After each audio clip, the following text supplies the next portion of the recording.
Ya, insya Allah. Oke, baik. Izin Silakan dibuka.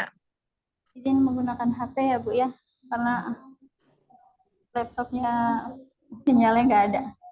Tidak Share pakai HP connect. kan kayak tadi. Share pakai Ya. HP bisa kan?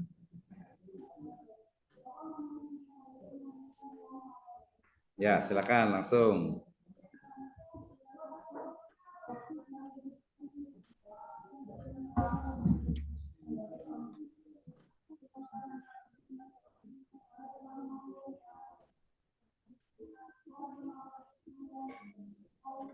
Mbak, Mbak.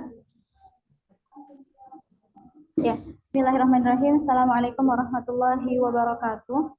Waalaikumsalam warahmatullahi wabarakatuh.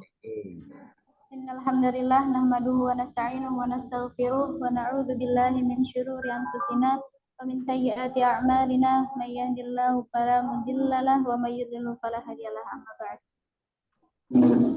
Asyhadu an la ilaha illallah wa asyhadu anna Muhammadar Rasulullah. Allahumma shalli ala sayyidina Muhammad. Rabbi shrah li sadri wa yassir li amri wahlul 'uqdatam min lisani yafqahu qawli. Alhamdulillah, kesempatan kali ini izinkan saya menyampaikan hasil penelitian saya yang berjudul Metode Pendidikan Anak dalam Al-Quran Siswa Kelas 9 SMP Quran Pesantren El Tahfidz.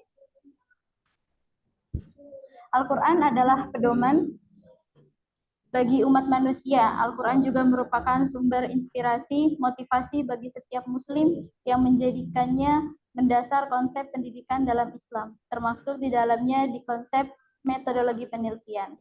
Tapi nyatanya pada saat ini masih banyak yang hanya sekedar mengajarkan, mengajar, belum menerapkan apa yang ada di dalam Al-Quran itu sendiri. Namun, pada latar belakang penelitian kali ini, yang pertama ada keterbatasan pengetahuan orang tua dan pendidik terhadap metode pendidikan anak menurut Al-Quran. Yang kedua, kurangnya pembekalan anak tentang etika beradab terhadap orang tua. Yang ketiga, belum tercapainya dengan baik metode pendidikan anak menurut Al-Quran pada masyarakat. Selanjutnya, rumusan masalah. Yang pertama, apa sajakah metode-metode pendidikan anak dalam Al-Quran? Yang kedua, kapan metode pendidikan ini bisa diterapkan? Yang ketiga, bagaimana metode pendidikan anak dalam Al-Quran? Yang keempat, di mana sajakah metode pendidikan anak dalam Al-Quran bisa diterapkan? Yang kelima, siapa saja yang berperan dalam menjalani metode pendidikan anak menurut Al-Quran. Tujuan penelitian yang pertama untuk mengetahui apa saja metode pendidikan anak di dalam Al-Quran. Yang kedua untuk mengetahui kapan metode pendidikan anak dapat diterapkan. Yang ketiga untuk mengetahui bagaimana metode pendidikan anak dalam Al-Quran. Yang keempat untuk mengetahui di mana sajakah metode ini bisa diterapkan. Dan yang terakhir, untuk mengetahui siapa saja yang berperan dalam metode pendidikan anak dalam Al-Quran. Wih, banyak banget ya. Oke, lanjut aja terus. Next slide. Metode penelitian. Untuk memperoleh data dalam penelitian kali ini digunakan metode penelitian kualitatif. Oke, next. Hasil penelitian, sebagai guru dan orang tua harus mengingatkan kebaikan kepada anak dan harus mendidik anak dari dalam kandungnya, yaitu mulai dari ilmu tauhid, yaitu memperkenalkan Allah Subhanahu wa Ta'ala, yang akan menggambarkan bagaimana sifat anak atau karakter anak ke depannya. Yang kedua, lingkungan anak sangat mempengaruhi perkembangan anak. Jika lingkungan itu baik, maka anak pun akan menjadi baik. Maka sebaliknya, jika lingkungan itu buruk, maka anak tidak akan menjadi baik. Selanjutnya, masih banyak anak yang belum mendapatkan pengajaran mengenai agama Islam langsung dari orang tua. Dan ada sekitar 30 santri dari 87 santri yang berakhlak baik dan mendapatkan kasih sayang yang hampir sempurna dari orang tuanya, sehingga menjadikan mereka anak yang baik. Quran Surat Al-Ahzab ayat 21 dan Quran Surat An-Nahl ayat 125 dan 126. Kesimpulannya, metode pendidikan anak dalam Al-Quran ada metode keteladanan, metode nasihat, metode diskusi atau bertukar pikiran, metode hukuman. Kapan waktunya? Al-Quran menjelaskan tidak sebatas setelah melahirkan menuju pada masa kanak-kanak, tetapi menjelaskan sejak sebelum melahirkan, yaitu ketika masih dalam kandungan. Bagaimanakah metode ini? Metode Lewat ini aja, langsung aja. Next, ya. berdasarkan hasil analisis penulis mengenai metode pendidikan anak dalam Al-Quran, maka dapat disarankan kepada pendidik, khususnya guru atau ustazah, untuk senantiasa memilih metode pendidikan yang tepat untuk diberikan kepada santri sesuai dengan tumbuh kembang mereka. Yang kedua, kepada orang tua, karena keluarga adalah lembaga pendidikan anak pertama. Maka dalam rangka memaksimalkan pertumbuhan dan perkembangan anak menjadi generasi yang solih dan solihah, hendaknya lebih memperdalam ilmu agama dan menerapkan metode pendidikan yang sesuai dengan kondisi mereka. Oke. Oke, silakan Bapak. Baik, Sofia, saya mau tanya ini jangan sampai nanti Jaka Sembung pergi haji ya, nggak nyambung ukti, gitu ya. Jadi yang mau diteliti itu Al-Quran atau pesantrennya nih? Coba saya mau tanya. Yang mau diteliti metode pendidikan anak. Di mana? Di pesantren Quran El-Tahfidz. Di pesantren atau di Al-Quran? Coba lihat. Ininya judulnya kita balik lagi. Iya, di Al-Quran, tapi saya mengambil kasus di pesantren Quran El-Tahfidz.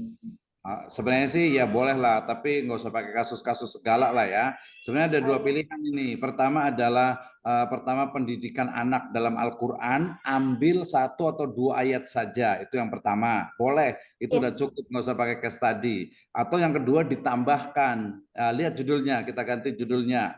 Jadi judulnya itu udah salah tuh judulnya itu. Metode pendidikan anak dalam Al-Quran siswa kelas gitu ya. Siswa kelas. Jadi pendidikan anak dalam Al-Quran siswa kelas. Jadi agak susah nih, kecuali metode pendidikan Al-Quran pada siswa kelas mungkin bisa. Ya, tapi kalau di sini pendidikan anak dalam Al-Quran siswa kelas 4 diganti. Berarti mau yang Al-Quran atau dua-duanya? Kalau dua-duanya saya terima tantangannya, saya judul gantinya adalah metode pendidikan anak dalam Al-Quran, ya, surat Luqman ayat ke-12 sampai 19 dan implementasinya pada siswa kelas 9 SMP Quran Pesantren Quran El-Tahfidz.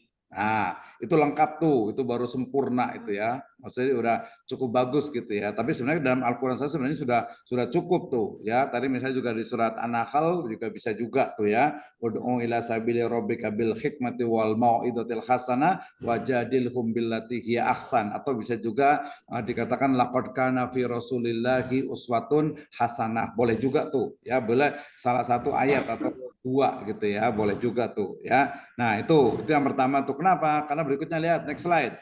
Ya, next slide itu pertanyaannya banyak banget ini ya. Jadi ini hampir dibongkar semuanya nih ya, diganti nih ya. Jadi mau pilih yang mana nih nanti ke pembimbingnya. Mau pakai metode pendidikan anak dalam Al-Qur'an surat Al-Ahzab ayat 21, nah itu udah cukup. Ya udah cukup tuh kalau S1 ya. Tapi ditambah dengan relevansinya, ini juga apa namanya, latar belakang juga nggak nyambung ini, keterbatasan pengetahuan orang tua kok jadi ke orang tua gitu ya. Pembekalan anak tentang etika beradab jadi tentang akhlak gitu ya. Belum tercapainya metode pendidikan anak menurut Al-Qur'an, ya, panjang sekali belum tercapainya dari mana. Jadi evaluasi. Oke, kita lihat latar belakang masalahnya. Next slide.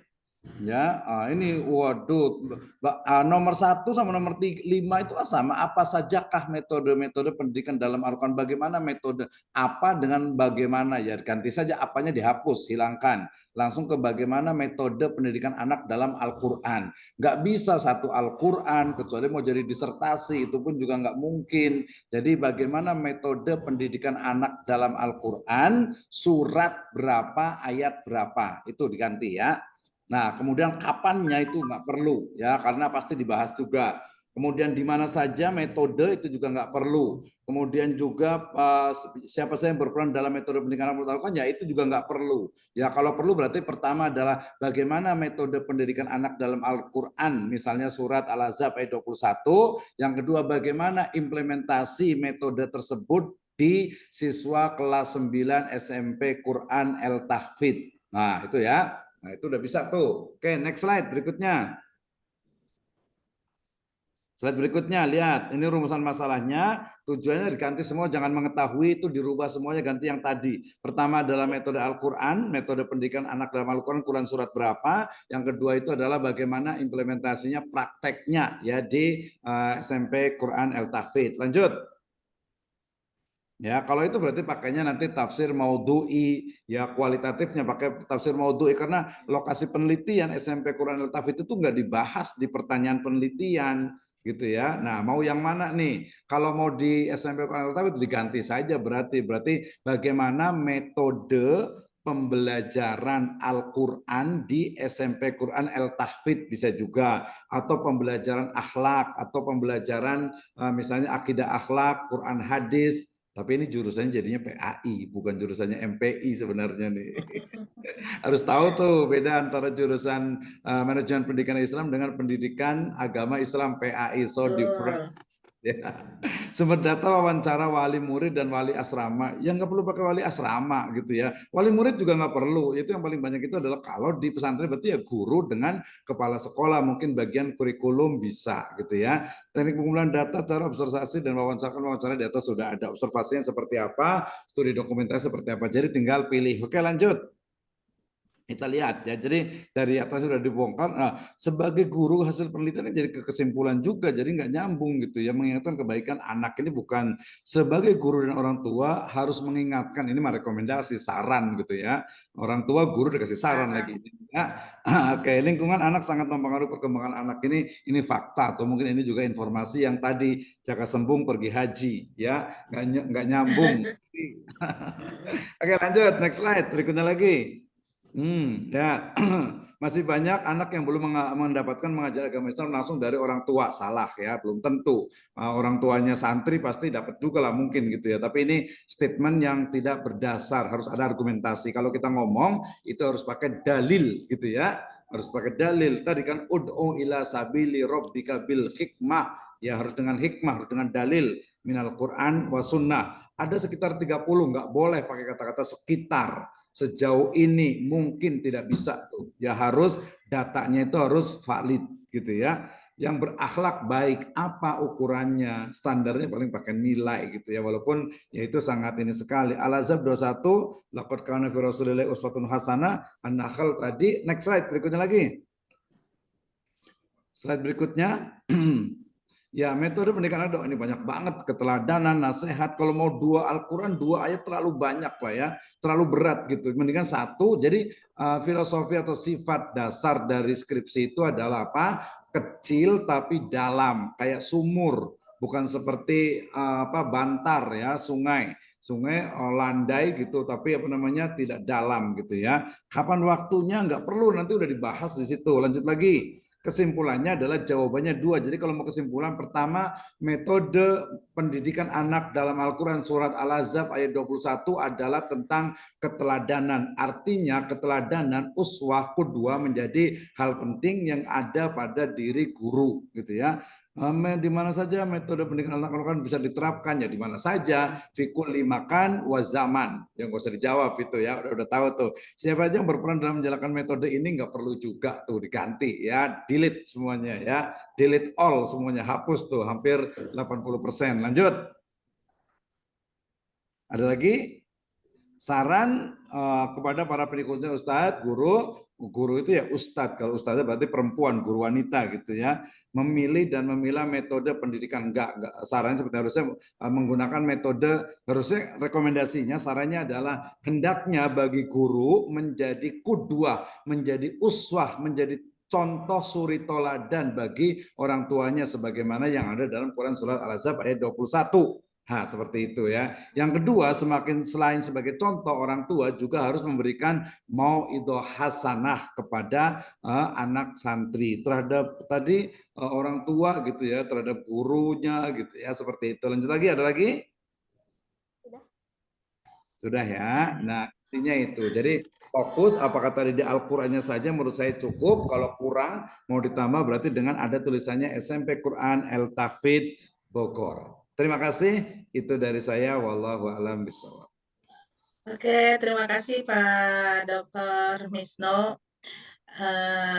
Baik, mungkin dari saya juga bingung nih Pak, soalnya harus ini nggak nyambung antara judul dengan isi juga, banyak yang harus direvisi. Saran saya mungkin saya tidak ada pertanyaan, semua sudah terwakilkan oleh Bapak tadi, sudah dibahas. Nanti Neng mungkin ke depannya ini harus direvisi, jadi semua harus sesuai dengan judul skripsi dan isi itu harus sesuai, ya Neng ya. Mungkin mudah-mudahan nanti lebih baik lagi nih ya hasil skripsinya. Oke Neng, langsung ditutup saja. Cukup sekian dari saya. Terima kasih, sukses. Ditutup Neng. Iya.